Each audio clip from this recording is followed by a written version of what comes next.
पृथ्वी अर्थात मृत्युलोक, जहाँ प्राणी अपने पूर्व जन्म के कर्मों के अनुसार योनि प्राप्त करता है और जीवन भर किए गए कर्मों द्वारा अपने अगले जन्म यानी पुनर्जन्म की योनि को सुनिश्चित करता है। वहीं पूर्व जन्म और पुनर्जन्म के बीच आता है स्वर्ग और नर्क, जहाँ अच्छे कर्म करने से पुण्य संचित होते हैं तो वहीं बुरे कर्मों से पाप।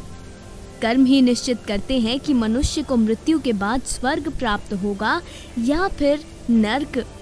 स्वर्ग के सुख की अभिलाषा और नर्क के कष्ट का भय मुख्य कारण है जो मनुष्य के कर्मों को नियंत्रित रखते हैं और अच्छे कर्म करने की प्रेरणा देते हैं।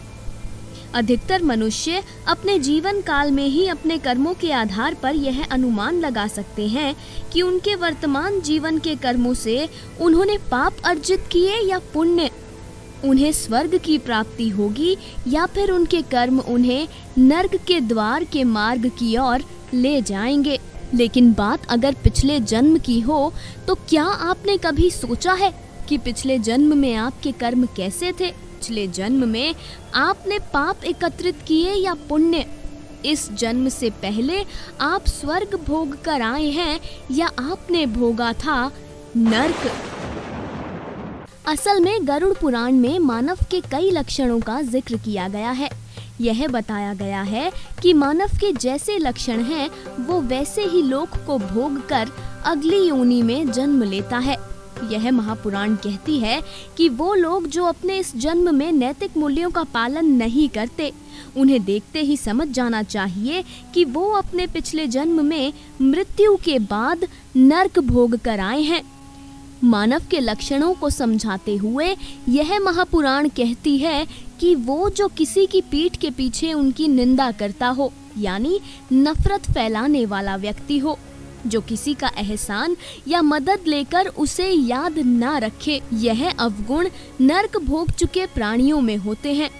इन अवगुणों के साथ साथ गरुड़ पुराण में यह भी बताया गया है कि वह जो मर्यादा को लांघने वाला हो, जो छोटी छोटी बातों पर कठोर बर्ताव करे, जो अपने कार्यों में कपट करता हो, जो अपने रिश्तों के प्रति ईमानदार ना हो, ऐसे लोग भी पूर्व जन्म में मृत्यु के बाद नर्क की यातनाएं भोग चुके होते हैं।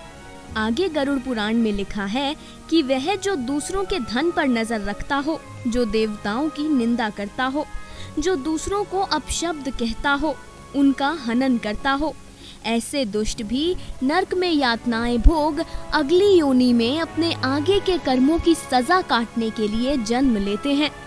वहीं बात अगर स्वर्ग की हो तो स्वर्ग का सुख भोग धरती पर मोक्ष प्राप्ति हेतु जन्म लेने वाली जीवात्माओं के गुण गरुड़ पुराण में यह बताए गए हैं कि ऐसी जीवात्मा दूसरों पर दया करने वाली होती है, निस्वार्थ होकर दूसरों का हित सोचने वाली होती है। वो लोग जिनमें यह गुण होते हैं वह स्वर्ग भोग चुकी पुण्यात्माएं होती हैं। आगे गरुड़ पुराण में बताया गया है कि ऐसी जीवात्मा वेदों में विश्वास रखने वाली होती है, गुरु व ऋषियों की सेवा करने वाली होती है, सदैव सच कहने व सच सुनने वाली होती है, धीमी आवाज में वार्तालाप करने वाली होती है। अर्थात गरुड़ पुराण के अनुसार नैतिक मूल्यों का जो जीवात्मा अपने इस जन्म में पालन करती हो वो पिछले जन्म में गरुड़ पुराण के अनुसार मृत्यु के बाद स्वर्ग का सुख भोग चुकी होती है। इन लक्षणों को सुन और समझ अब आप यह जान ही गए होंगे कि आपने पिछले जन्म में मृत्यु के बाद कौन सा लोक भोगा था। आप नर्क में गए थे या आपको स्वर्ग मिला था। उम्मीद करते हैं कि हमारा ये प्रयास आपको पसंद आया होगा।